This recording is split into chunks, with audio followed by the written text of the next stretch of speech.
Today is August the 14th, 2014. My name is Tanya Finchum, along with Alex Bishop, and we're with Oklahoma State University. Today we're in Enid, Oklahoma, to speak with Albert, or Al, Rummel, J. Rummel, and this is part of our Oklahoma 100-Year Life project, so thank you for letting us come today. I'm glad you came. Let's begin with having you tell us when and where you were born. I was born October the 1st, 1913, in Stromsburg, Nebraska. That's a little town west of Lincoln, just a little ways. And that's about it, isn't it? What did your parents do for a living? Oh, my father, after he graduated from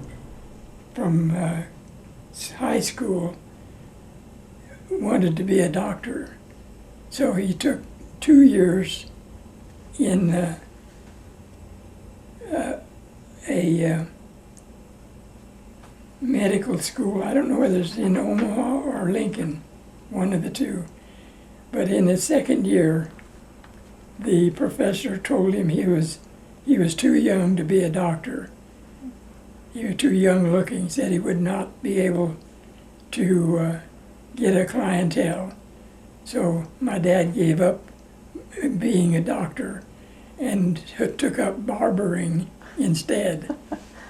And he was a barber for 45 years or more. Oh, more than that, 50 years, I guess. And my mother was, they were married very young, and her name was Florence Christine Hilberg Rummel, and she was married on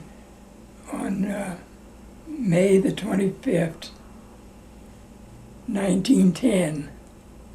At a very early age. I don't know, she was either 16 or 17, I don't know which.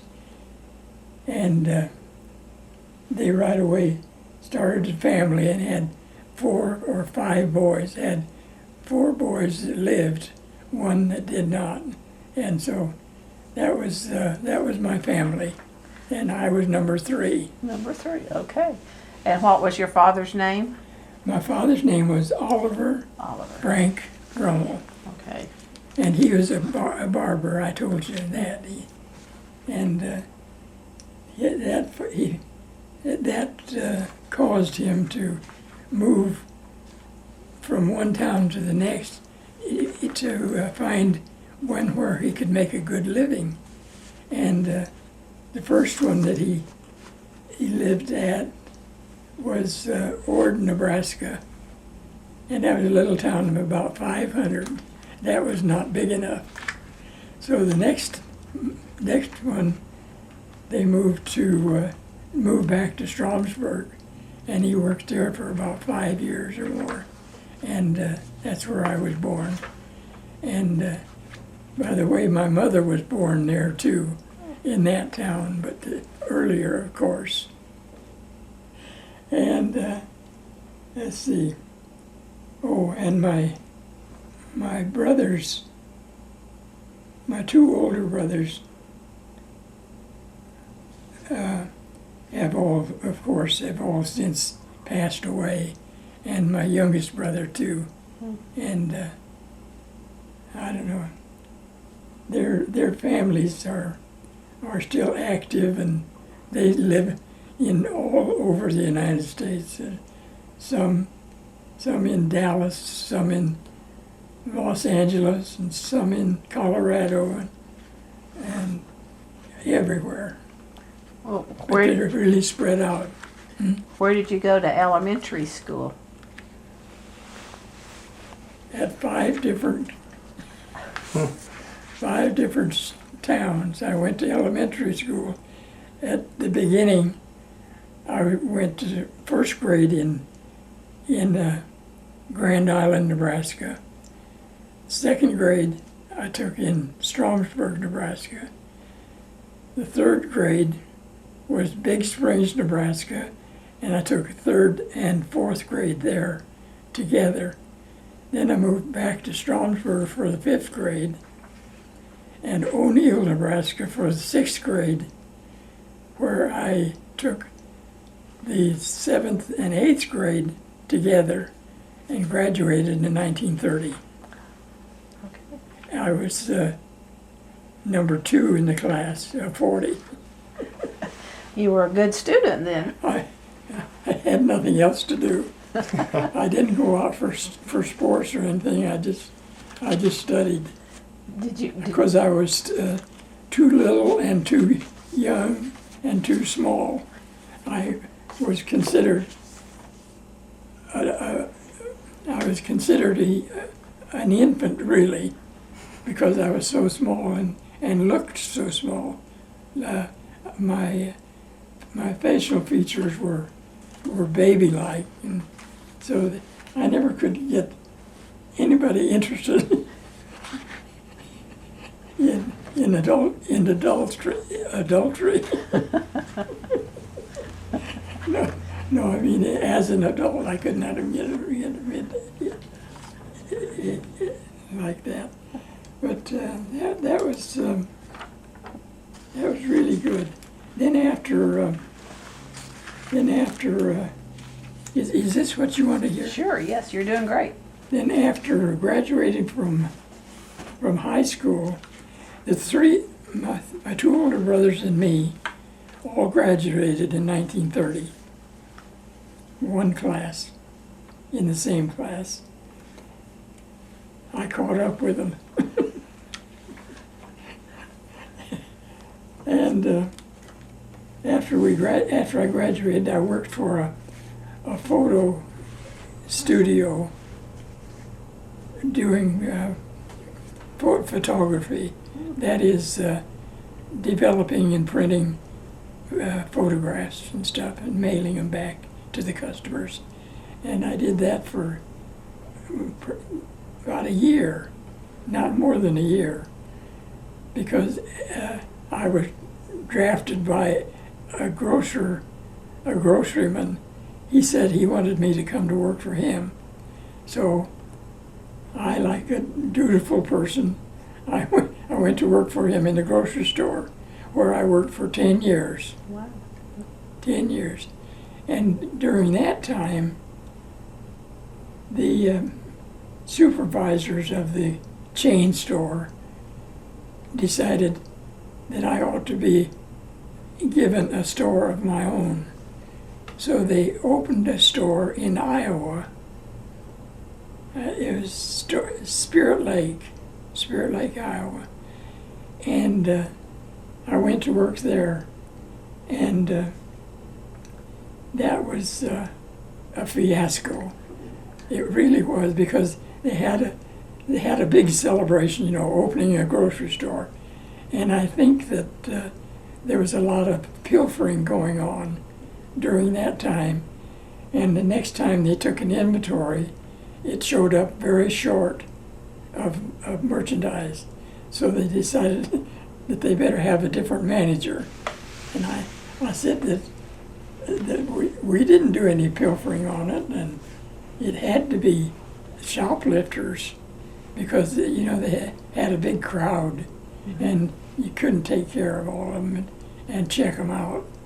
And so they moved me to another store as an assistant manager, and that's when Uncle Sam got their hooks into me, and I was drafted into the service in 1941, before the war.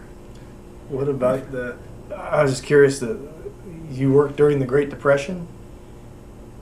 Yes, that was where the Depression was, 1929, and I worked all through 1930 in this grocery store, clear up to 1939 and 40.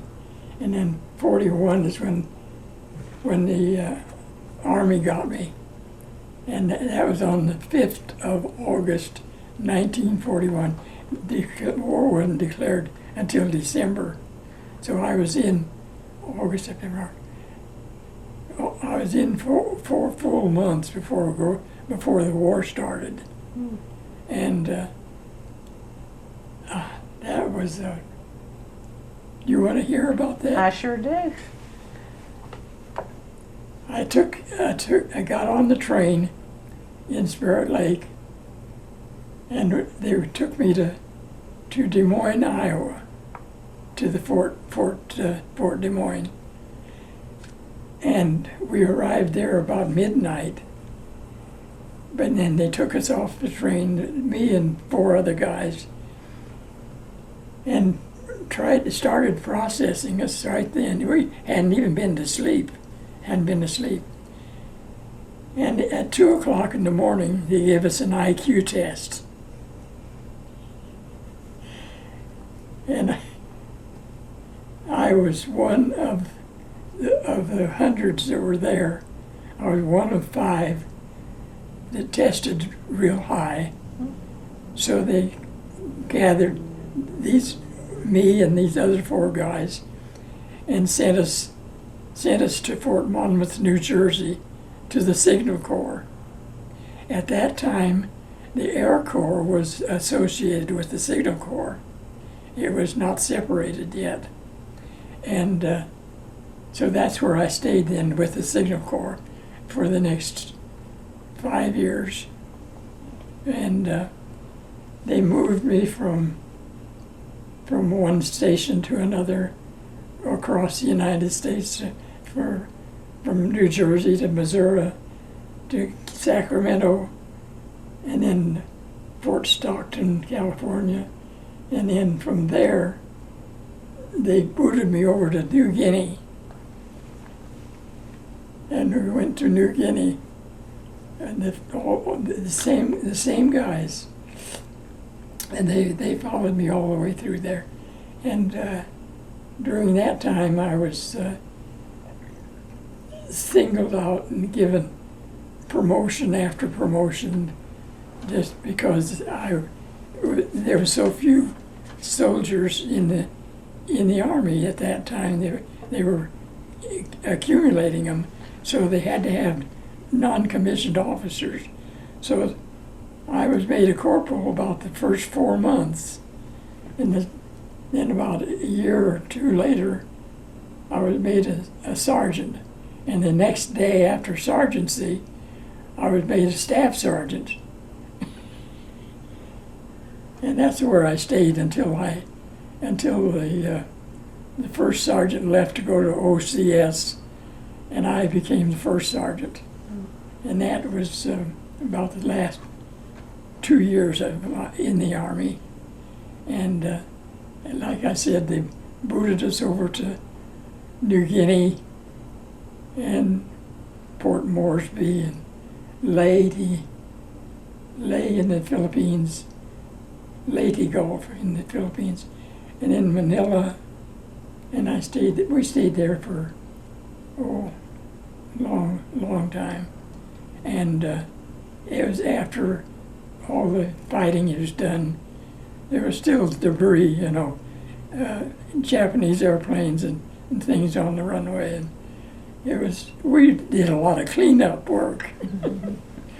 We did a lot of cleanup work because there was no need of communications or telephones and telegraphs and radios were existing, but they didn't need them because it was all over. And so then after spending a lot of time in Manila, we got a call to get ready for occupation of Japan. They were going to invade Japan. And that's when they decided that the atomic bomb would prevent that. That would take care of the hostility there and would save the lives of the soldiers that were coming over there. So when we we got over to Japan right during the surrender, and we stayed out in the Tokyo Bay while they were doing all these maneuvers and signing of all the declarations and everything. And after they got that all figured out and straightened out and no more war, they put us off in Yokohama, and we moved into a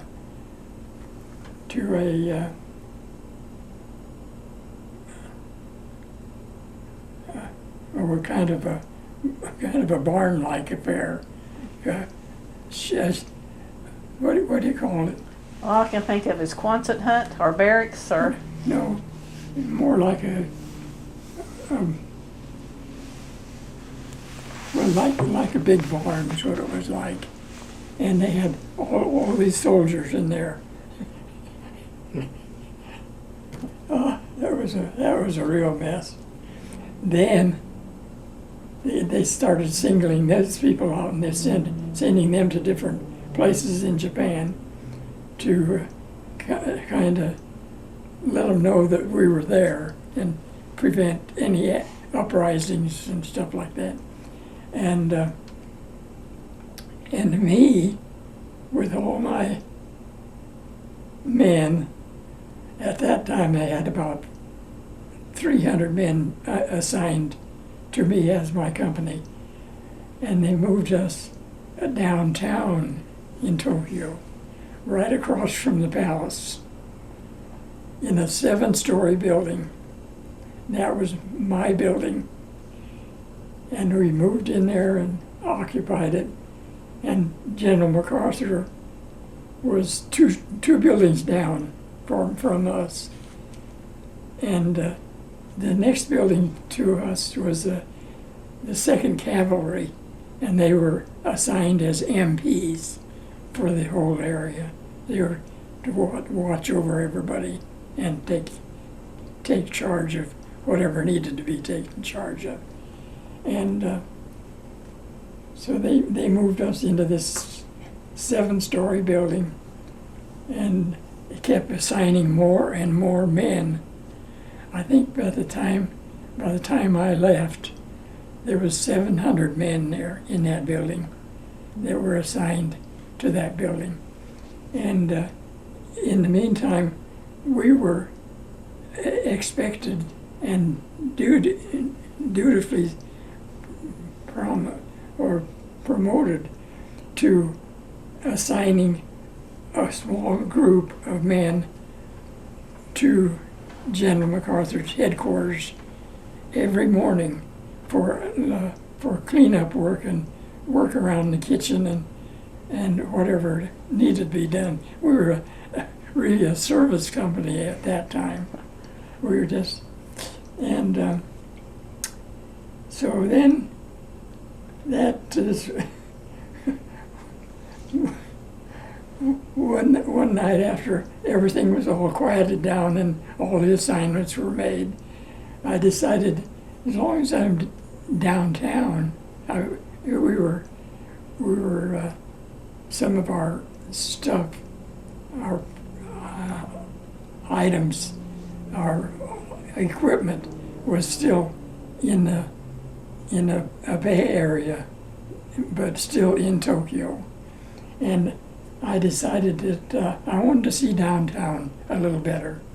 So I took a 2.5-ton truck from the motor pool that I thought was empty, and I drove it across these rickety old bridges and got downtown, and I parked it down there. And later I found out what was in that truck. It was cement. There must have been 4 tons of cement in that truck. And in the meantime, while I was wandering around downtown, looking at things and looking at the palace, and it was not dark yet, and a man come up the street alone, and I said, I just turned to him and said, "Hi," and he says, "Hi," and I says, "You don't talk English, do you?" He says, "Yes." He says, he was a banker, and he had just left the bank, and he says, "I went to Columbia University in New York." So he said, I know English. So we sat on the curb and talked till 2 o'clock in the morning. And that's when I decided I better get my truck back. So we said goodbye, and he said, I'll come and see you tomorrow. And I told him where my office was, and he showed up the next morning, and he was going to be my interpreter from then on. And he got me into all kinds of items, like he got me a dinner date with a doctor there in Tokyo, and we sat cross-legged, of course, and only men were served. The women, they were the servers, and so I enjoyed talking to the doctor through the interpreter, and we bantered back and forth and talked about a lot of things. And the next one was a performer in a stage play. He was a leading performer, and he clobbered onto us, me and my friend. We palled around together, and he invited us to his house. It was nearby, and so we went there for a meal one evening. And that was very strange. They served cherry blossom tea, and the only item I remember eating was French fried sweet potatoes. That was what the meal. That, and I don't know what else. I didn't recognize the other items.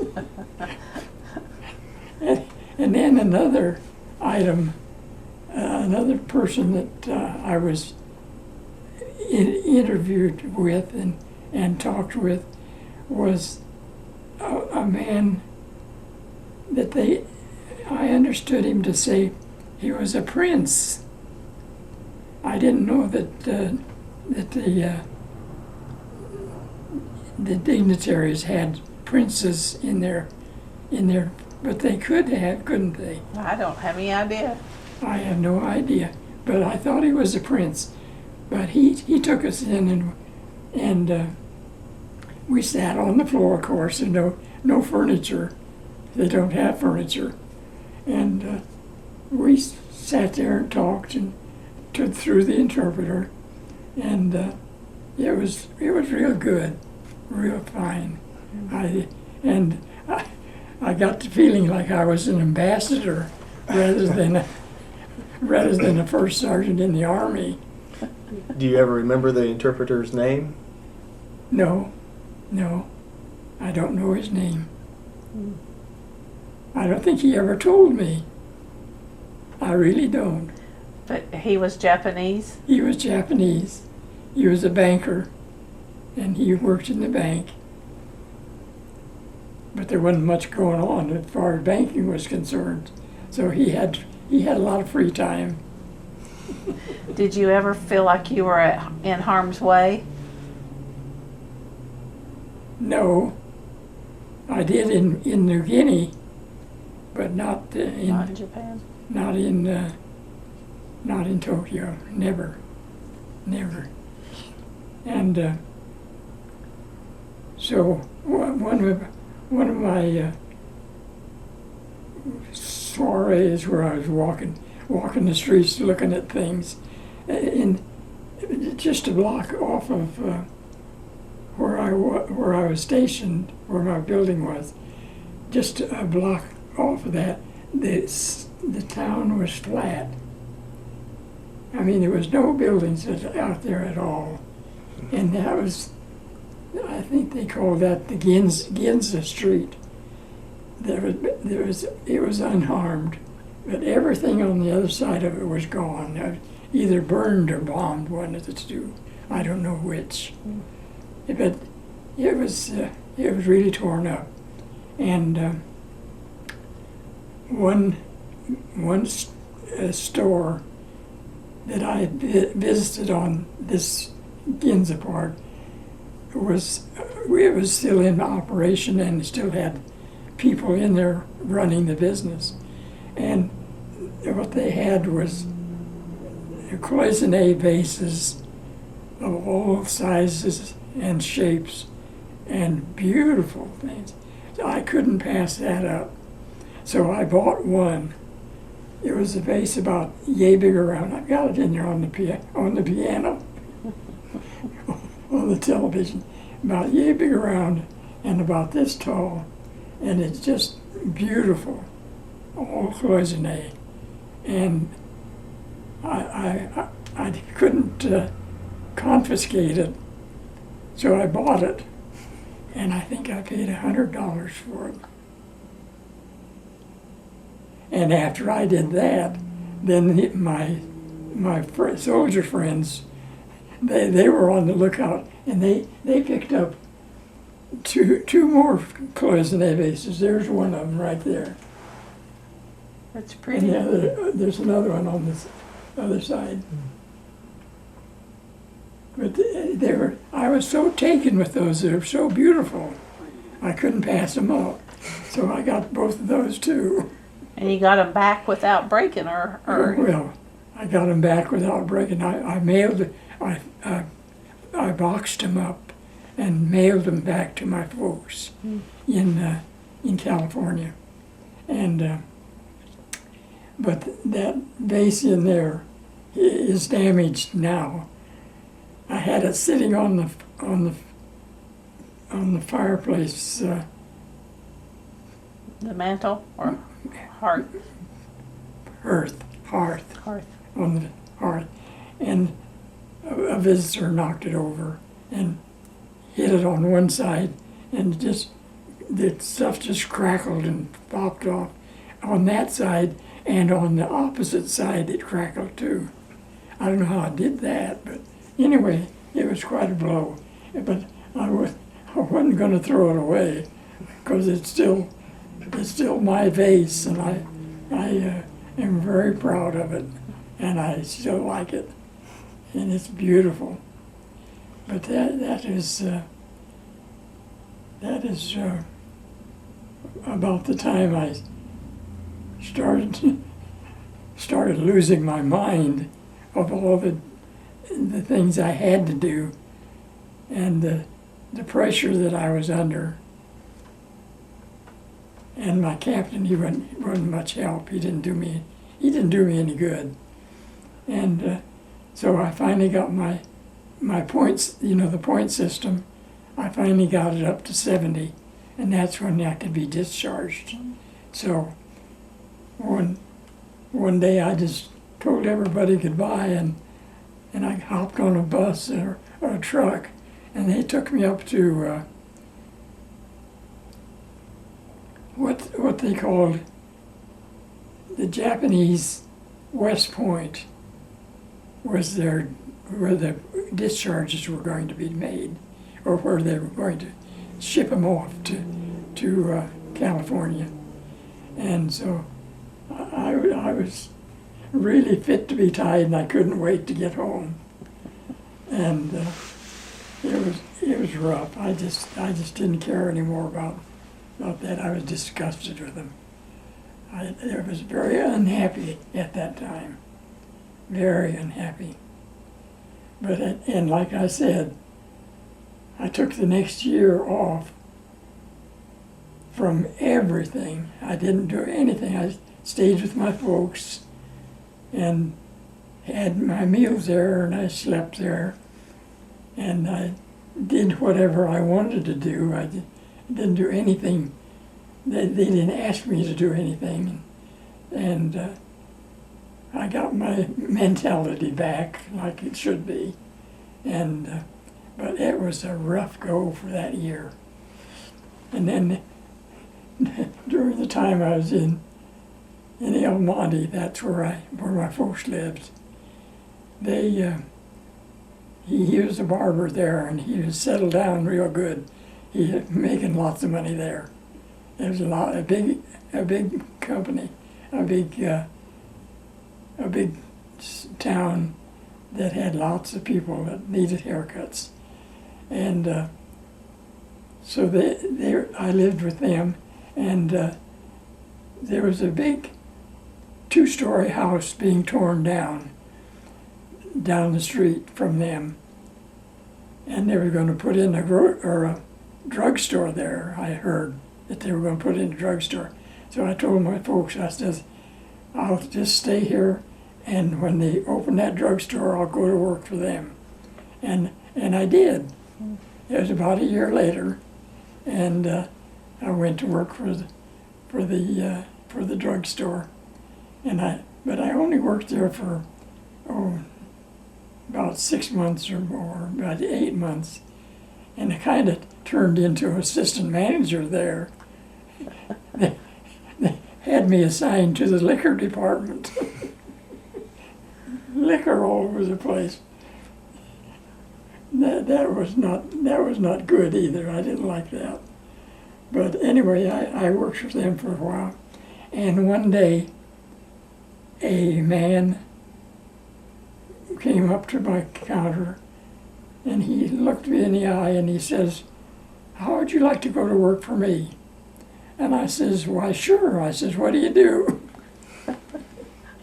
He says, "I work for Rexall Drug Company and in the world headquarters."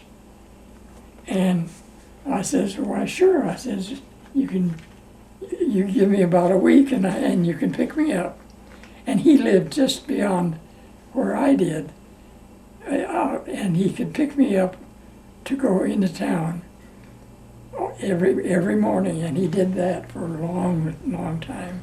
I worked for Rexall for 5 years, and that turned out to be a disappointment because I was out of town so much, and my wife, with 2 little kids, she got kind of sick of it. She says, I don't like being alone. And I'd be gone a week at a time, and sometimes 2 weeks at a time. And she says, let's move back to Oklahoma. And I said, well, it makes me no, never mind, I can work anywhere. So I said, okay. So when John, I don't have a picture of him there, when John was 3 months old, June, July, August, yeah, it was in August, he was 3 months old. And Kathleen, my daughter, was 1 year and 3 months old.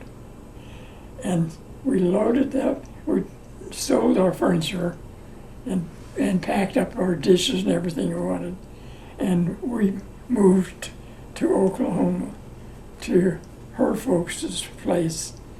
They lived at that time in El Reno. They had moved from Fairview to El Reno. And so we stayed there for about, maybe 2 weeks.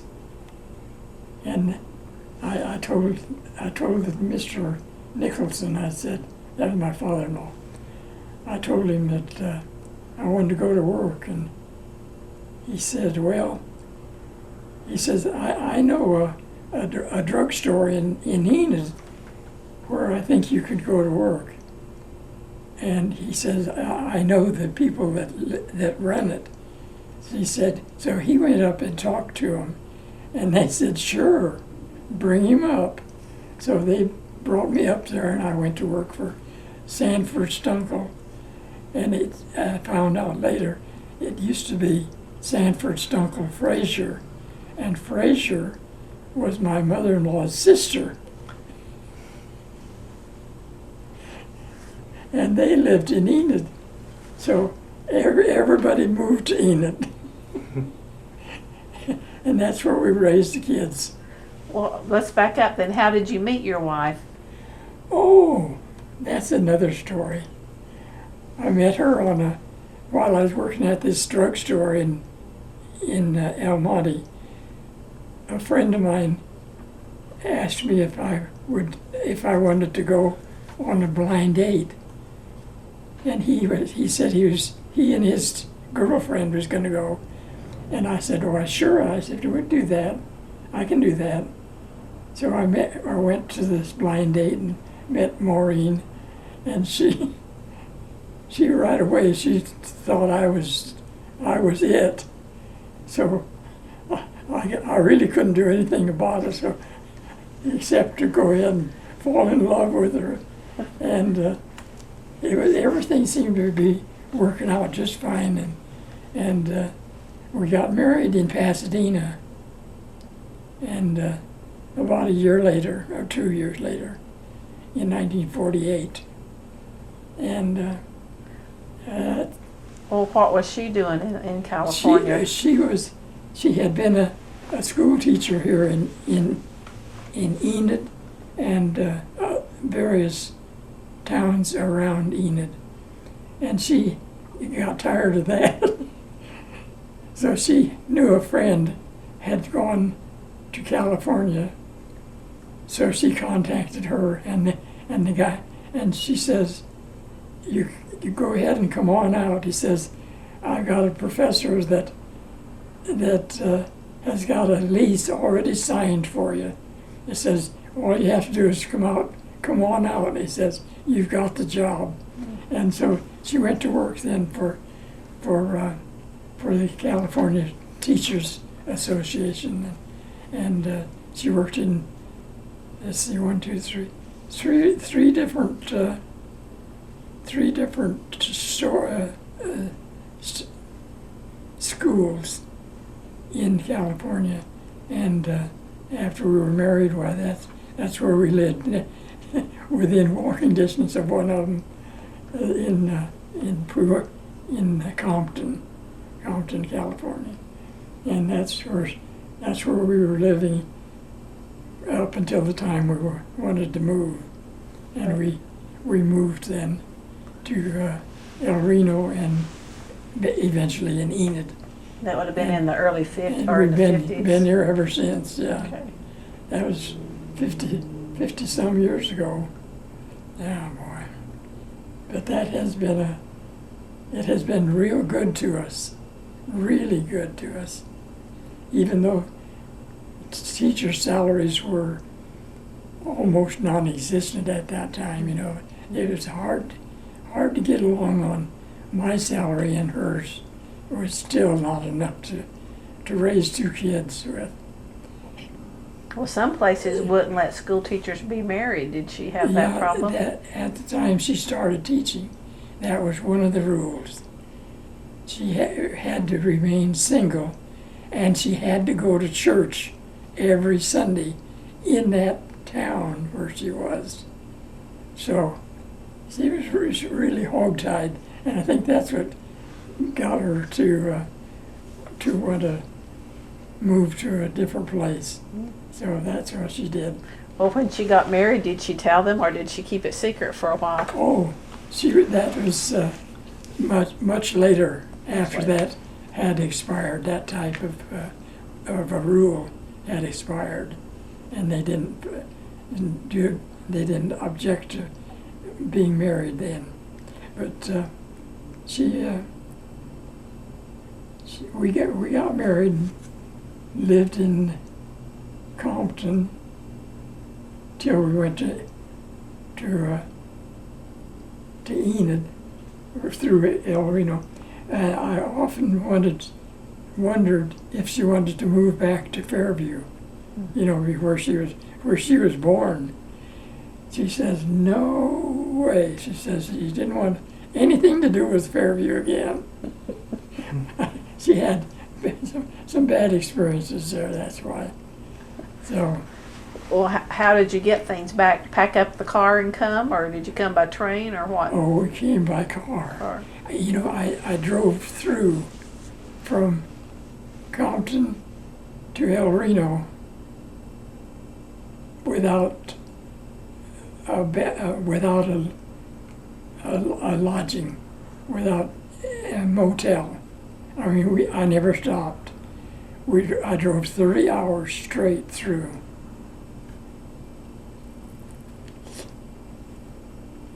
that's a little too much. It was too much, but I could do it because we didn't have enough money to stop on any at any motel or anything. Did you ever pull over to rest? Did we what? Pull over to take a rest? No. We'd pull over and let my wife drive a while. Okay, that helps. That did help, but I didn't do much. I didn't do much sleeping then either. But we just kept driving. That's all we did, and stopped to eat, of course. But one night we had time to feed the kids, so and we was on the road, and they come to a little town, and we wanted the bottles warmed up. We had the bottles already prepared, and took them into this restaurant, and I handed them to this guy that was running the place. I says, would you warm these up for me? And he says, sure. And he took them and poured the stuff in a skillet. Oh my God. In a skillet, and then poured it back into the bottle. You must And have. the kids loved it. They couldn't get enough of it. It was the best bottle they ever had. It was an old iron skillet, you know, and they have grease already in them, and it was in the milk, and they just loved that bottle. But later we found out a way of warming them just by running hot water on them. And besides that, you really don't need to warm a bottle for a kid. It gets warmed on the way down anyway. So it was the funniest thing I ever saw. But they really did like it. Well, if that year, your last year in the Army hadn't been so rough, would you have made it a career? No, absolutely no, because my dad asked me after a while. I'd been living in El Monte. He asked me, would you consider going back into the Army? He says you could make a career of it, and it would be pretty good pay. And I says, absolutely not. And I said, I never want to see him again. So I never did. I just gave up right then anything to do with the Army. Well, during that entire time period, did you get to come back to the States any? Once you got to New Guinea and that sequence started, did you get to come back? When I got through what? When you went to New Guinea, from that point on, did you get to come back home any? No. No. No, it was, I didn't see United States until after Tokyo. Okay. Yeah, it was just, what, And New Guinea was rough? a year and some months is what I was over there. Almost 2 years. 44 and 45 to 46. anyway, and time was at a standstill for me. All those years and days and months, they just all blended into nothing. You know, I can't I have a hard time separating them to saying that I was here on a certain date and there on a certain date. I can't do it. I just don't know it. That one island I left out was after New Guinea was a little island of Biak. You can't even find it on the map.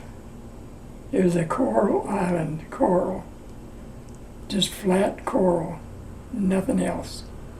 And we were there for 6 months, and I got tired of that. So I wrote a memo to the headquarters to find out why we weren't being assigned to something. And right away they come back with a note, and they sent us by air to the Leyte Gulf. And the fighting had just quit there. Oh, I'll tell you, that was something. And then from then on, it was just after the fighting, I was there long enough to be entitled to a ribbon, you know, Pacific area, and well, I've got 5 medals, and oh, and one other thing, the reason why we didn't like Fairview, my wife at about 1943 became engaged to a soldier, and they had a big to-do about the engagement party, and she had a cedar chest and they had it all filled up with stuff, but the soldier didn't ever come back. They lost her, and she had a nervous breakdown because of that. And she told me about the breakdown, and I says, well, you got over it, haven't you? She says, yes, I think so. So we just dismissed it from then on, but she would never let me hang my discharge papers. I got them framed and I hang them now, but she would never let me hang that in the house. She says, you can hang it out in the garage if you want to. And the medals, I had them framed. And she said, you can hang those out in the garage too. She would never let me talk about the war. I could never discuss it with my kids at all. She just never would stand for it. She just didn't want to hear about it. Now, when you were in Japan, you talked about MacArthur. Did you ever meet him personally? I just, I didn't ever meet him personally, no. I only saw him one time when he was getting out of his limousine and walking up the steps into this building next to the bank. It was called, I don't know what the words mean, Daiichi building. I think it was a government building of some sort. And I'll tell you, but I tell you, one other thing that I was really shocked at was when we was in Tokyo, we got paid in American money. And they were on the yen system. And we'd have all kinds of trouble. And so one day we got a memo from MacArthur's headquarters that we were to turn in all American money and get yen for it. And so I was already sending most of mine home anyway to a bank. And so I didn't have much to exchange, but I says, I'm not going to turn it all in. So I kept one $5 bill, and I've still got it. And my grandson's got it right now. But I think I'm the only one that saved one of those coin or one of those pieces of money, and it is going to be an item one of these days. A collector's item. A very choice item. And I keep telling Mark about that. I says, don't ever try to spend that. I says, you save that, and it's going to be worth something one of these days. And he still got it. That's about the time I became a coin collector.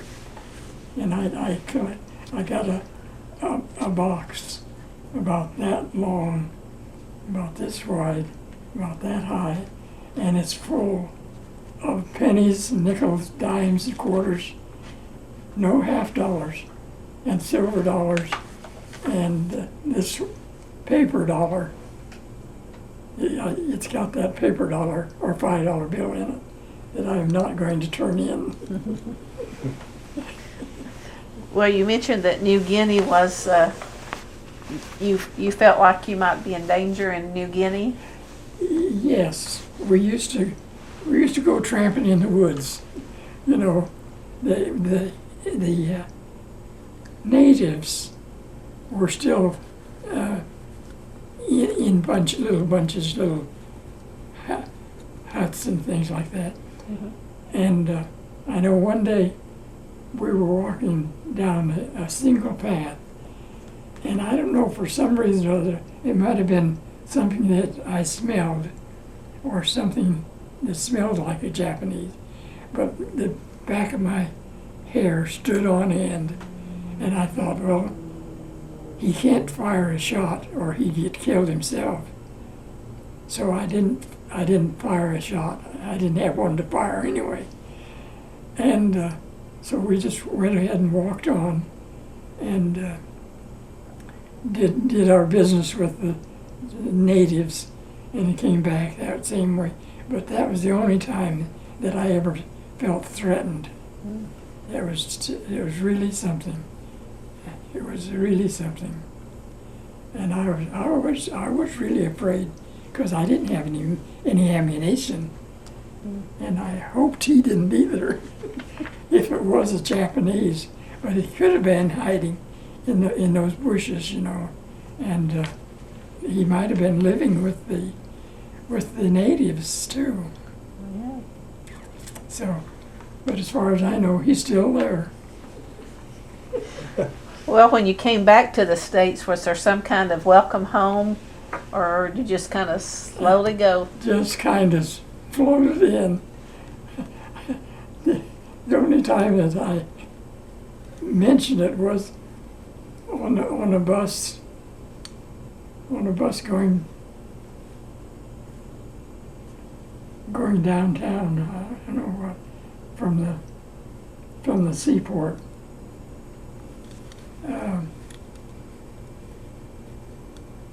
I just casually says to this girl that I was sitting next to us, I says, I just got back from Tokyo.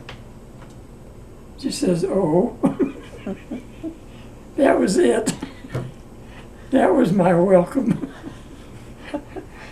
Yeah, there was there was a band on the little ship that ushered the big ship into the port. But there was a band on that played music and that. But that's the only thing.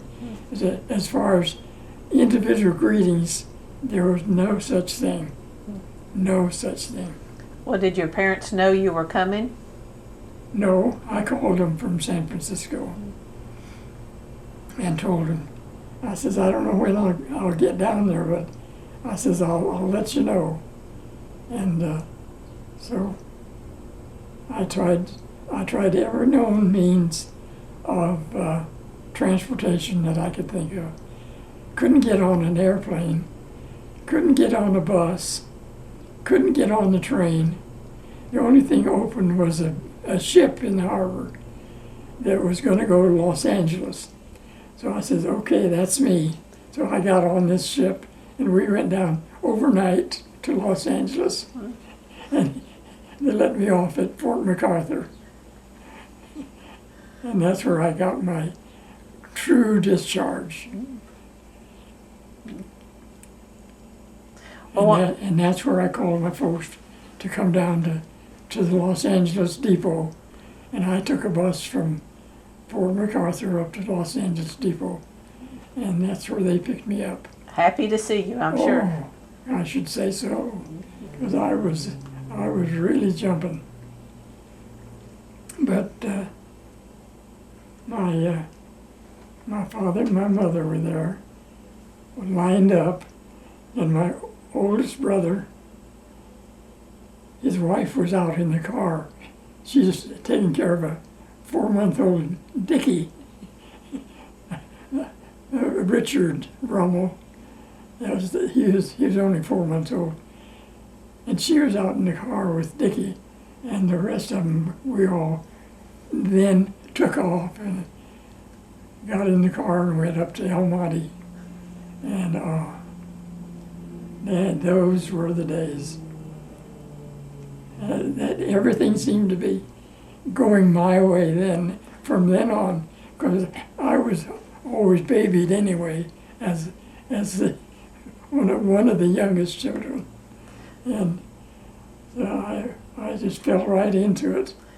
That 1 year though that you just took off, you felt like you needed to just decompress? I did need to get my mentality back in order, because I was ready for a padded cell. And you had to do that on your own? The VA I did didn't help? They didn't have such a thing as psychiatry. Yeah, true. For VA. I did a pretty good job on my own. It was smart that you realized you needed it. Well, I and sure took did. it. But I only did what I wanted to do, and that was very little. I did get to. I didn't drive the car at night. When I got my days turned around. I'd sleep all day and eat in the daytime, and then I'd prowl all night long in bars and well, everywhere.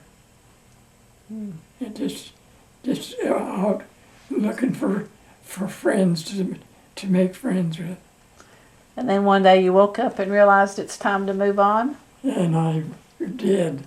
Finally, well, it gradually worked on me that way.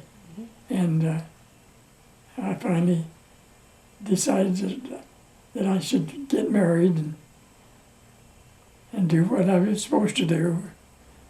And you got married in 48? Eight. 48. So Yeah. you would have been 26, 36? 36. 30, what? 30? 36? If you were born in, no. 30. You were born in 13, Yeah. so 35. Okay. You're like me, I always have to write it down. Can't count backwards. But a lot of this stuff that I've been telling you,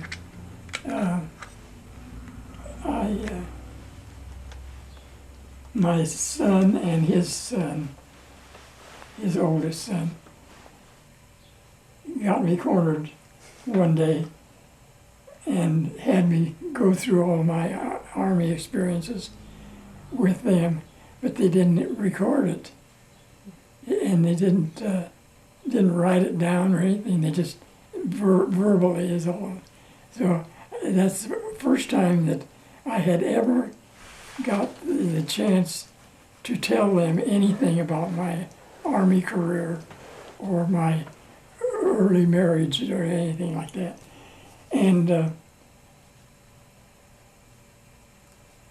let's see, I lost a branch there.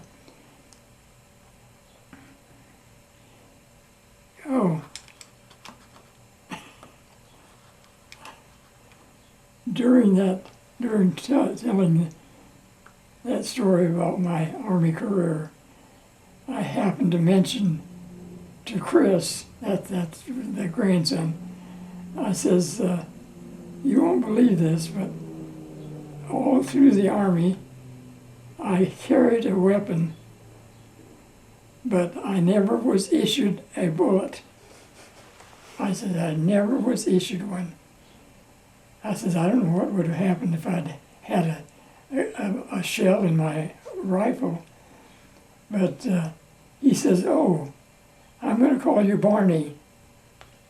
And I says, you mean Barney Oldfield? He says, no, Barney Fife. He says, Barney never got a bullet either. He did not.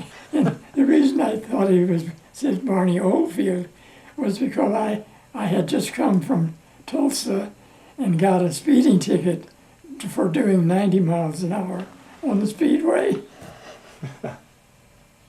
And that's what I thought he was referring to. He said, no, Barney Fife.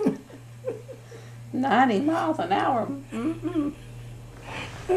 Golly. All right. I had a lot of fun telling him all these features and things. Well, do you want to tell a couple of more since we are recording it, since they didn't? Yes. While I was in New Guinea, I happened to mention to the captain, the commander, I says, being this close to the ocean, you'd think that we'd have more fun on the beach and places. I says, but I can't swim. I says, I don't know how. He says, okay, well, I'll teach you how to swim. I says, you won't let me go. I mean, you won't let go of me. He said, I'm not going to even touch you. I says, well, we'll give it a try. So we went down to the beach and went out into the ocean, and it was still I could still have my feet on the sand for a part of the time. So we got out into the ocean, and he says, okay, he says, leave your eyes open and take a deep breath and submerge. I says, you mean go under the water? It's kind of new to me. He says, yeah. He said, go ahead. He says, just duck down under the water and see and look around. And I says, okay. So I did. And I come back up, and I says, how was that? And he says, that was fine. He says, now take your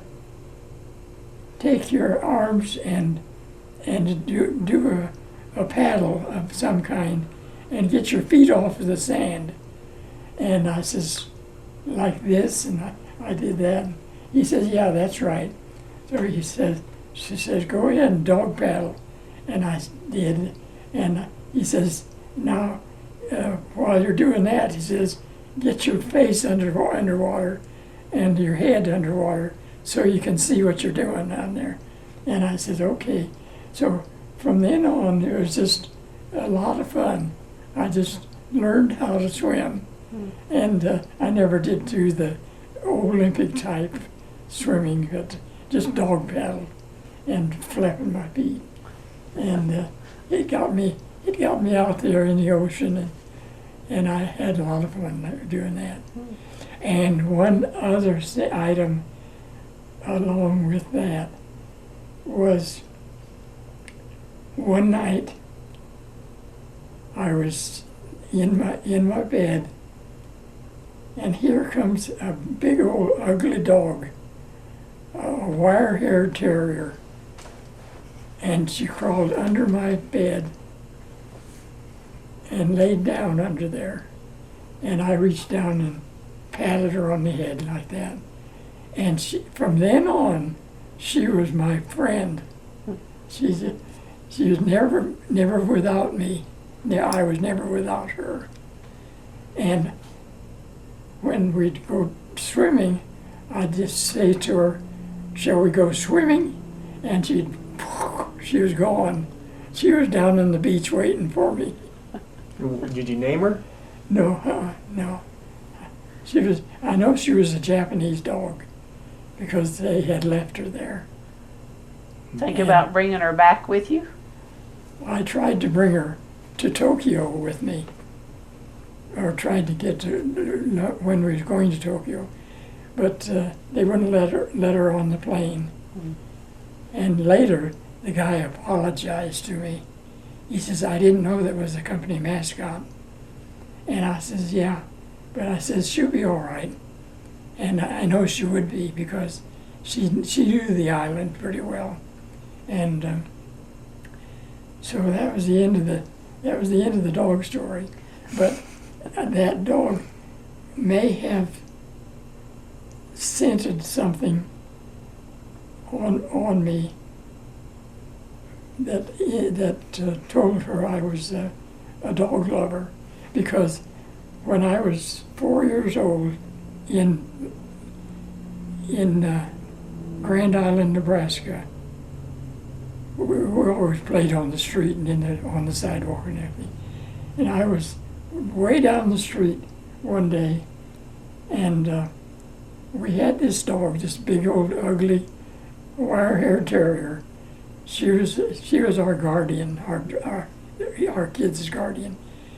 And my mother hollered for me to come home, and the dog went down and grabbed me by the hand in her mouth and led me home. And that scent of that dog might have been on my hand. It might still be there. So ever since then, I've been hunting for one of those kind of dogs, and I have not found one yet. But it's just a place in my heart for that type of dog. Big, old, ugly, wire-haired terrier. But she knew how to take care of kids. So at 4 that was That's like when I started. 1970. I started grade school. I started when I was 4 because I was going to be 5 very soon, and they allowed that. And I remember my dad taking me to school on a bicycle. That's all we had. And the name of the school was Lincoln School. I remember that too. And he let me off, and that's what he did. He left me off and left it up to me to find my way. And I guess I did, because I wound up in the schoolroom, and I remember the schoolroom too. Did he do that every day, take you on bicycle? No, not every day. Just the first? I don't know how I got to school otherwise. But that first day, he was going to make sure I got to school. But after that, well, I think we walked to school because it wasn't very far. I think we walked to school, and after that, and my older brothers did too. They walked to school, so we all went to be together. Awesome. That was fortunate. And all through my younger years, we never lived more than a block away from a school. Never. It was amazing. So we didn't have to worry about transportation or taking the bus or anything like that. We walked to school. Well, during your first and second grade, that would have been about the time influenza epidemic was going. Well, I wound up in Grand Island of having pneumonia twice, but I still finished the first grade. But I had a habit of getting sick on the weekends, and I was usually okay to go to school after that, on Monday. Did you have any uncles that were in World War I? And I had what? Any uncles in World War I?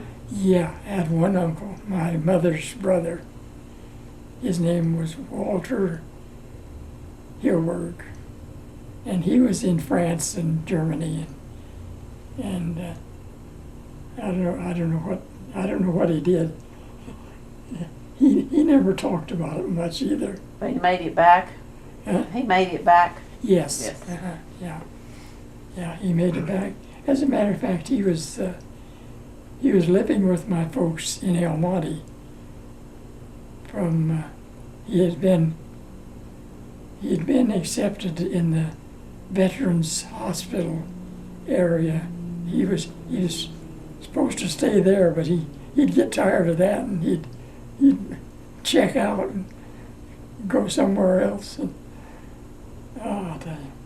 Now, in the Great Depression, did that have an impact on you? Because you said you were employed, but what kind of impact did the Great Depression have? The only impact was that my salary was terribly low. I don't think I know I didn't make more than $5 a week, or $10, or 10 cents an hour is what it was.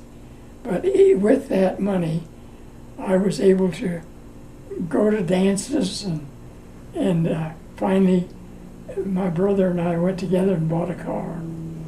What was it? A Plymouth. I think we paid $600 for it or something like that. That's what it was.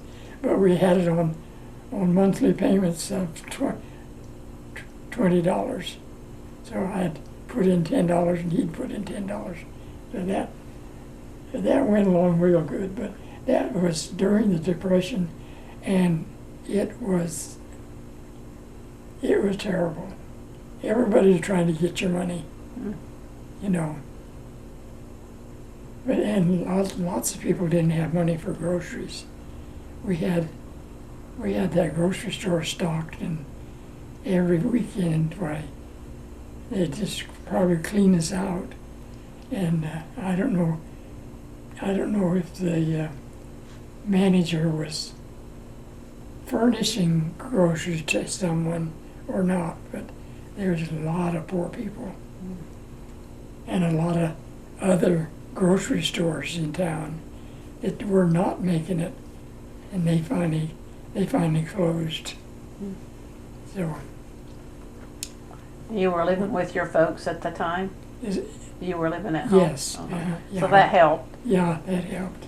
I didn't pay him anything for board and room, but later my dad says, we're going to have to start charging you because you've been living here for pretty good.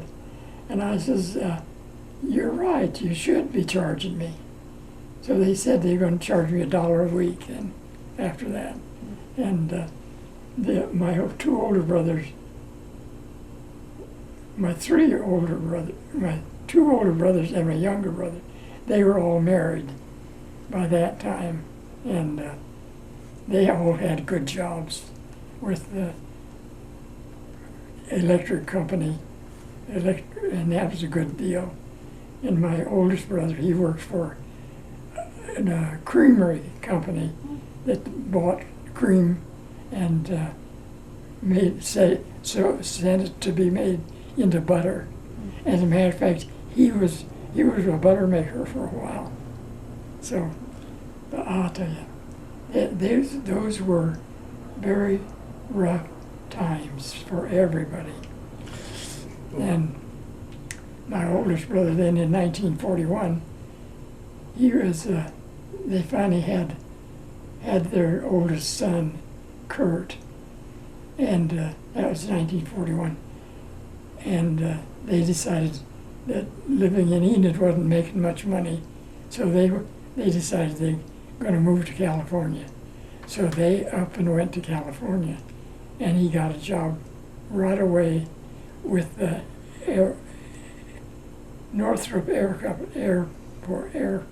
Factory, Northrop Air, and he worked there for all of his time that he was in California. And Alice never had to go to work, so they were paid pretty good. And my next older brother, was in the electric department, in the electric company, and he was moved around a lot, and he moved in Minnesota and well, mostly Minnesota and Nebraska, and he worked for them for a while, and I wasn't paying him very much, so he took up insurance salesman, and he worked for a sales company or insurance company, and he worked for them for quite a while, and then went out. He became an adjuster for that company, and he moved out to Scottsbluff, Nebraska. Everybody is moving everywhere, and going everywhere. I want to know how important was, or how central, I should say, was religion and spirituality in your family, or going to church, things like that. Or for you too. Well, we went to church and Sunday school all those times at different churches, of course, but never settled down as a member of that church. But my dad claimed to be an atheist, and I caught him more than once when he was not an atheist. But I never mentioned it to him at all. It was his business, and I wasn't going to interfere with him. But he was religious, but he didn't never admit it, or he never went to church. The only time he went to church was when I was a youth pastor in a Presbyterian church, and that's the only time he ever went to church. And my mother, of course, she was with it, but she was pretty much of a churchgoer. She said, Mom. And when my wife and I got married, we went to the Methodist church, and we were members of that here in Enid. And when they started talking about early education, and that was right up her alley. And she says, I think I'll open a preschool. And I says, well, that ought to be all right. I said, but it was going to be tuition. I says, is that going to be good? She says, yeah, they'll come to it. And I says, okay. So she got permission from DeWitt Waller, he's one of the principals or superintendent. What do you call it? The head man. Superintendent, probably, or principal. Superintendent or principal Principal. Would he be a principal? of a school, but No, was this it was the whole deal. superintendent? DeWitt Waller. Superintendent. Yeah, he's the superintendent then, wasn't he? Mhm. Anyway, DeWitt Waller says, yeah, he says, you go ahead with that if you want to. And Maureen says, okay. So she got it all set up and put out the notices that preschool was going to be opened, and tuition was going to be $30 for the month session, which would be half days 1 week, or half days 1 day, and half days later in the week. It'd be just 1 day a week. It's half days. And so she set it all up, and I think she got 35 kids on the first go-around, and that really set it in motion. And they were all tuition kids, and they took to it, and they really did enjoy going to school and the way she presented it. And it funny, spread, the news of that preschool spread. Oh, and while she was doing that, she thought about kindergarten. So she wanted to open kindergarten. So DeWitt Waller says, okay. They didn't have kindergarten in Oklahoma at that time, but he said, go ahead with the kindergarten. And so she did. So she was running both the preschool and kindergarten on a basis of so many days, 2 days a week or 3 days a week. And they opened that they finally opened it in all the schools, kindergarten in all the schools, and she was supervisor for all the kindergartens. She's still working on this preschool bit, and it was going so good. Finally, the state got a hold of it, and had her and another lady that was helping her come to the office down in Oklahoma City to talk to them about this preschool and kindergarten. And right away, they opened kindergarten and put it in all the schools right then. And they had her write instructions, an instruction manual or something. I've got a copy of it, and it told how to handle the kids and what to teach them and how to teach them and how to keep them interested and all that. And it went over real good. It did. And the kindergarten teachers said, I can tell which ones of these students have been to your preschool, because some of them were ready to read. Some of them could read. And so the teacher said, well, we'll just go ahead and teach them what they need to know, and teach them reading and writing. And so the kindergarten just went off like a bang like that. Mm-hmm. And all through school, the teachers could tell which ones had been to the preschool and to the, that went on for 10 years. She worked for 10 years on preschool. Mm-hmm. And that was really wonderful. When I initially met with you, you talked about it, and I wonder if you could mention this, an event that you were in, like in a motel. You had an experience at a motel where you spent the night. Motel fire or carbon dioxide. Oh yeah, well I was telling you about my guardian angel.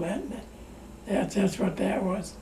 I believe that I have one, and have had one all my life, because the things that should have wiped me out never did. My mother said one time that I had encephalitis, and I don't believe that at all. I think it must have been something else. But whatever it was, because that's brain fever, and that is detrimental to your intelligence. Mm-hmm. And I know that's not true. But this other, what he's referring to was a friend of mine. We were going to hitchhike down to Santa Ana. Can you imagine, from Sacramento to Santa Ana? You know how far that is? That's over 600 miles. And hitchhiking, we started out on Friday evening, and we got way down there. I don't remember what the town was, but it got real dark, and we couldn't do much hitchhiking after dark. So we stopped at a motel, and they were real pleasant and real fortuitous about soldiers. So they gave us a motel room, and we went in and crawled into bed because we were going to get up real early to start hitchhiking again. And during the night, I woke up and I could hardly breathe. And I looked at this heater, and it was orange, not blue like it should be. It was orange, and I had to go to the bathroom. So I went to the bathroom, but there was another guy already in there. But I just said, "Excuse me," and went ahead. But during that time, I think I got some fresh air. And when I came back out, I could see this orange flame was still going, and I knew what was wrong. And my guardian angel took me over to the door, and I opened it, and I laid on the floor right there. And I breathed that fresh air. It was the sweetest breath of air I ever had. It was wonderful. And I just laid there until I could get up. And then I began to worry about Fred, my friend. Wondered how he was doing. But I woke him up. It was about time to get up anyway. And I woke him up, and he was all right. He didn't seem to be any worse for the wear. I guess he had inhaled this fresh air while he was in there asleep, and he was all right. So we went to the restaurant and ordered breakfast, and I thought, well, I'd go ahead and splurge and have some pancakes. So we both had pancakes, and they were no charge. And they tried to give us some more pancakes, and I couldn't eat any more. That was all I needed, was what I had, and coffee. And that was really a rarity that I thought for them to do that. Mm. But maybe they thought, or maybe they knew that I had been close to expiring. They might have known that. Maybe I still looked a little pale or something. Mm-hmm. But anyway, we got down to Santa Ana the next day, and got down there in the evening in time for supper at my aunt's house, my father's sister. She lived in Santa Ana. She had an orange grove down there. She had all kinds of money. She was very wealthy. She had married nothing but bankers all through her career. The last banker she married was from Hydro, Oklahoma. Mm-hmm. And he and she moved to California and bought this orange grove. And it was a sun-kissed orange grove. So they didn't have to take care of it at all. The sun-kissed people would take care of it and harvest it when it needed to be. But oranges, are ripening all the time. Every so often, they had to come and pick them, and they'd grow more. And so we enjoyed visiting with my aunt and uncle, and my father and mother were there too. They had gone down for a visiting too. Not hitchhiked though. Your parents hadn't hitchhiked. No, they didn't hitchhike. They had my car. How did you get back? That's another story. That's another story, I'll tell you. To tell you the honest truth, I don't know whether I took the car. I must have. I must have told them that I had to have the car to get back to camp. And I had to be back by Monday morning, and this was Sunday night. So we took the car all night long and drove that 600 miles to get back to camp, and made it, of course, just in time for Reveille. Honestly, some of the things we did were, well, they were just uncanny. I had no business hitchhiking from Sacramento to Santa Ana on a weekend. Well, when you retired from work, did you do any traveling, or did you? What was From work, you mean now? Mhm. My retirement now? Mhm. Well, before you say that, where did you retire from? Yeah, yeah. From Failings, for machine shop. And what did they manufacture? They manufacture well drilling equipment, water well drilling, and deep oil drilling. It did both, and I was supervisor, not supervisor. I had to buy all the parts. Mm. I was Purchaser. I worked with the purchasing agent, and I would inventory and purchase all the parts, and the handmade parts. There's 3,500 parts handmade that I had to schedule and have made in the machine shop. How many years did you work for that company? 35 years. And imagine retirement from one of the retirement programs is $35. The something was bought and sold several times during my internship there, and so one of the companies, the retirement from it was $112, and then the other one is $35. That's all the retirement I got. But I had a huge Social Security. That was really something, because I had worked an extra 10 years, you know. So you retired when you were 75?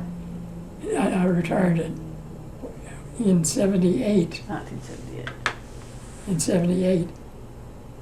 And then I went back to work with them till 82. You see, that's only 4 years, isn't it? Yeah. But anyway, I had four more years working for them. I was an advisor for them for the next 4 years in that same office. I could never figure out why they couldn't get along without me, but they never could pay me enough to keep me. I kept fighting them. One time I told my boss, I says, I'm going to get transferred to the burr bench. That's where they take the sharp edges off of parts, you know. I'm going to get transferred to the burr bench. I says, he gets paid more than I do. He was on the union, and they had union rules, and he gets paid real good.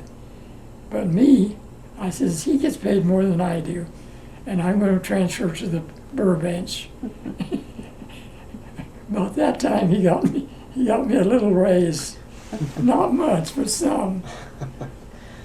Well, when you retired, did you travel, or what did you do? Or what was retirement like for you? Oh, well, let's see. Retirement couldn't come till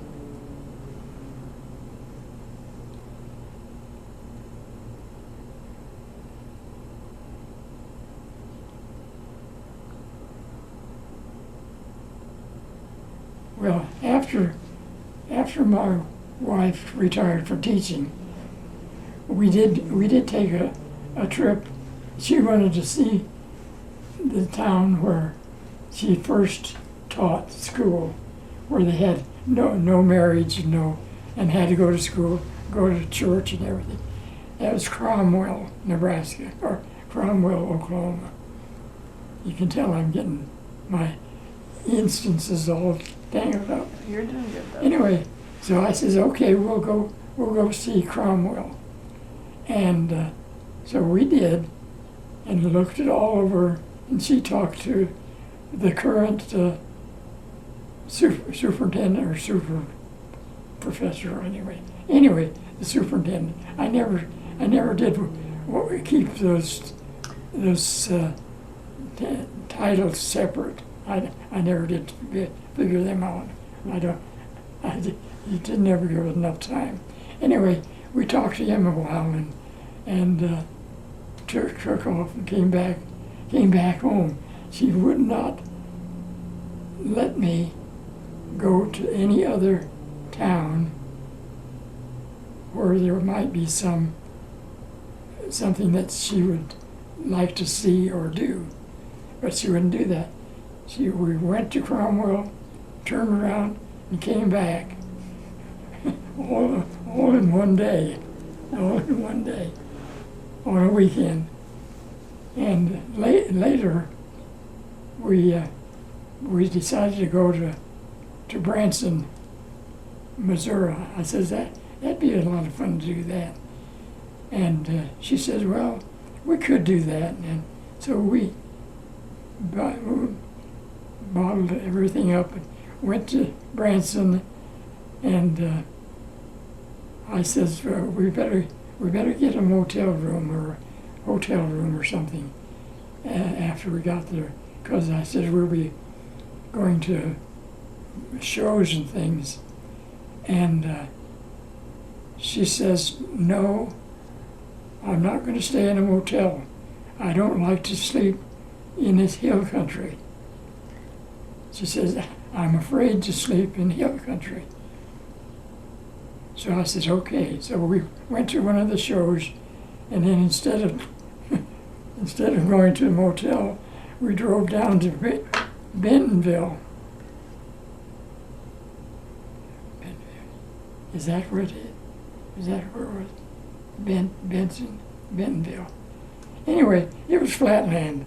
So we stayed there. And came on home the next day. But she just would not leave town. She wouldn't go to Fairview for any reason. And she wouldn't go to, well, she didn't like to go to Tulsa either, because it was hill country. And so I just have to pry her loose to get her to go anywhere. She liked to stay right here in town. Well, did you ever think you'd make it to 100? Ever live to be 100? I used to kid her about her mother, who was out in the nursing home, and she lived to be 100. And I says to Maureen, I says one day, I says, you're going to live to be 100, and I'm going to live to be 85. I says, that's the way it looks to me. And she says, I don't want to live to be 100. And she didn't. She was 82, I think, or no, 80. Anyway, she was born in 1915 and in 1996. That's 81, isn't it? Yeah, well, she was 81 or 82. Anyway, that's what she did. And so I got the 100. How did you celebrate? You should have been here. It was fantastic. We had a 2-day celebration. We invited California couple. It was supposed to have been 2 or 3 couples from California, but only one could make it. Had Colorado invited. Nebraska, we had 2 or 3 from Nebraska. Orlando, Florida, they all came. And then in Tulsa, of course, and even had invitation out to one in New York City. But she said she couldn't come because her husband was not feeling good. My eye waters, it's from an operation in my eye. Those are not tears, though they should be. Oh boy. And then what? But what do you think is your secret, or what has contributed to your long life, your longevity? Well, I really don't know. It's a combination of my being taken care of when I was young, when I was when I was a baby, and when I was older.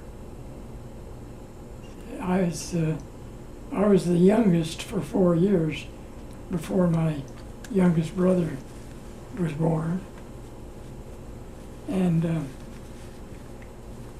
all through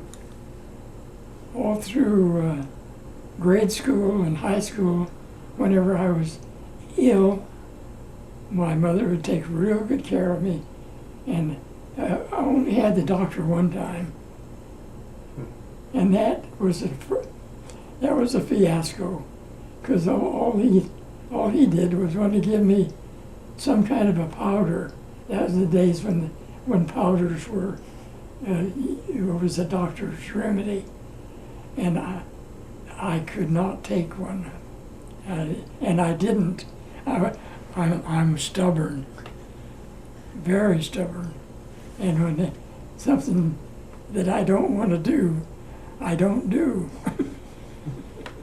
That's your secret then. That is my secret.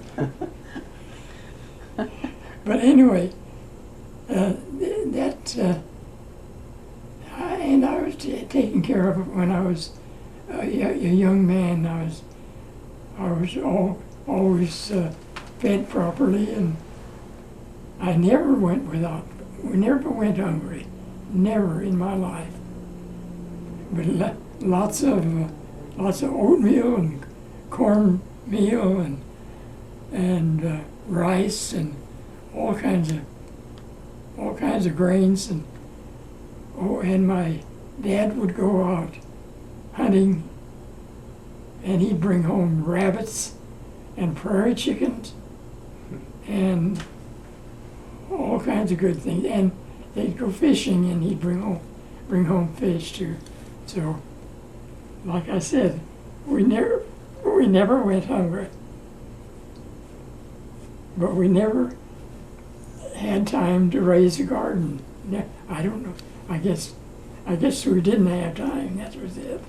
You'd think that with 4 boys, we would have been able to put in a huge garden and raise a lot of vegetables, but we didn't. No, nobody did in those days.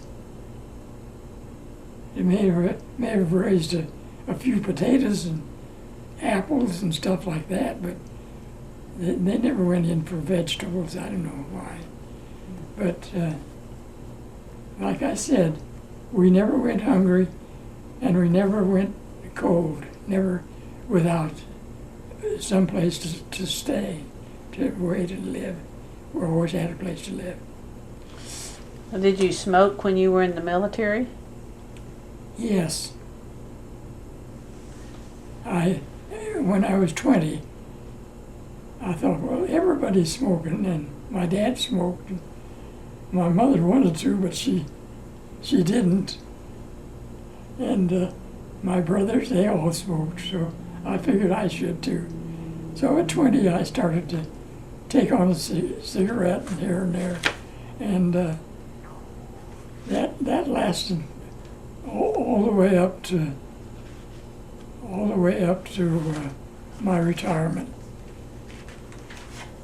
And that, well, I had a heart attack at 82, when I was 82, which was what, 19...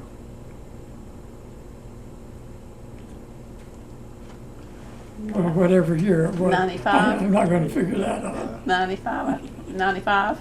No. The year was 82. 1982. Oh. 69. 69, yeah.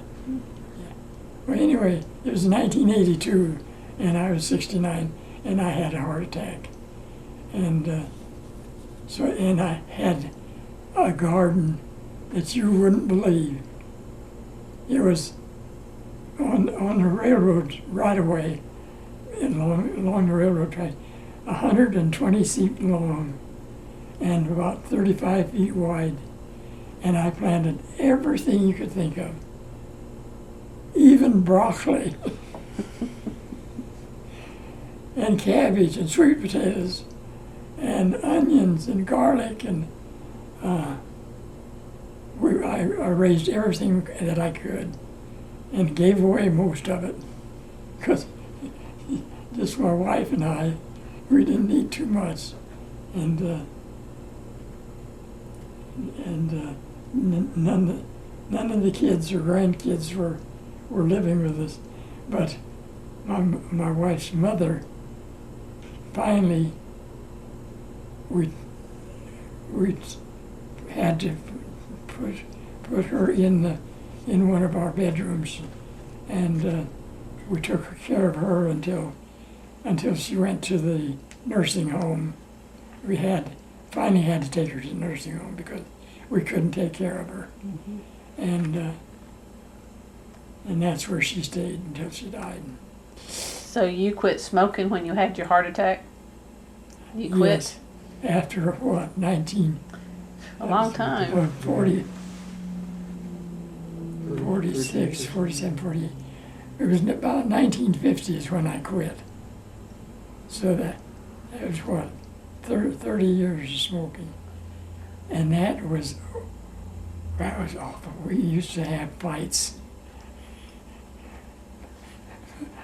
My wife would accuse me of having cigarettes because she'd find debris in my pocket. You know, it was not tobacco. It was just debris from the wind and stuff, mm-hmm. And it would accumulate when I washed my shirts. Right, it would accumulate in my pocket, and she would she'd get mad. She would threaten me with everything because she thought I was lying. But it was terrible. Tough to quit. Yeah. But I finally did win out, and I've been smoke free ever since. Good for you. You know, I made my grandkids promise. Every time I talk to them, I'd say, I don't want you to smoke or do any drugs or anything like that. And especially Ryan, the one that lives here in town. I told him that. I said, you're not going to smoke, you're not going to drink or anything like that. And he says, well, maybe I will, maybe I won't. But he didn't. He doesn't smoke, and his kids are not smokers. Of course, they're too young to smoke anyway. But anyway, that held true, and my grandsons, they don't smoke. My son does not smoke. My daughter does not smoke. Though she tried it, but she didn't like it. What motto or piece of advice would you give someone who wants to live to 100 or more? All I can say is just hang in there and go with the flow. Do you have anything left on your bucket list that you want to do? Oh, my budget list is that long, but I know I can't do them, so I cross them off. I wanted to go to Egypt. I wanted to see the pyramids. I wanted to go to Paris. My daughter went to Paris with her husband, but I didn't go. I wasn't invited. She left you home. She left me at home. My daughter has gone to Honolulu. She just got back from Singapore just about a month ago, 2 months ago. They've been over to China. And John he's gone to Hawaii, I guess I told you that. And he's been spending his time going back and forth to Orlando. So that's his tripping.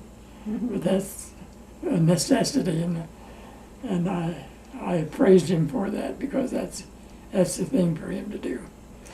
But he. Well, what are some things you can do that are still on your list? What things can I do? Yeah, that's still on your list.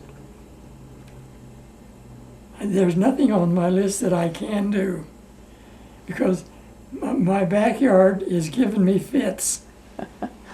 It has gone to weeds, and I've hired a horticulturist to take care of it. And he sprayed it twice for weeds, and just this week it's been sprayed again for weeds, and the weeds grow faster than ever. And my flowers, I used to have a lot of flowers out there, and all kinds of them, iris and coreopsis and violets and tulips and, I said iris, and but they're what I like most, because they're the easiest to grow. And I planted a pecan tree, and the squirrels planted one for me. That biggest one out there is a squirrel planted one, and it is tremendous. It had nuts on it one year. The biggest pecans I ever saw, they were like that. But the squirrels got them. Well, if you... They've been picking them ever since. They even pick them when they're green. If history were to be written about you today, what would you want it to say? History? Mm. I don't know. Well, I would hesitate to say anything. Well, anything noteworthy. I don't know. I don't know what I would say. what would you want it to say about you, or how would you want to be remembered? Well, I'll tell you what one of my grandsons, one of my granddaughters, my only granddaughter's husband, he wrote the nicest commentary that I have ever seen. And I saved it. I don't know that I have it or not. I should take time to look for it, because it is something that you should read. He thought I was the most thoughtful, generous person that he ever met, and I thought, well, that's nice to say that, but I didn't think I was being that much thoughtful. It was because of my presents that I've been sending them. You know, every Christmas I send them a big check, each one of them, and that's what prompted that. But I have a motive behind it. I'd rather give it to the kids and grandkids than to pay income tax on it when it gets to be divided up as an inheritance. I just not going to give Uncle Sam any of it. So I can give it to the kids without them having to pay anything on it, and And see them enjoy it. It makes me happy. That makes me happy. Yeah. But I don't know. Just I don't know what I can say without being egotistical. I really don't know anything. I just want to be remembered as a great grandfather, and I hope they remember me. They're too young. I don't think they're not going to meet me. I'll tell you, they're not going to remember me much. But that's all right. I can remember them That's right. forever and ever. Well, that's a good place to stop. I thank you very much for sharing your stories with us. I am happy to do it if it helps you any. You were great. Thank you very much.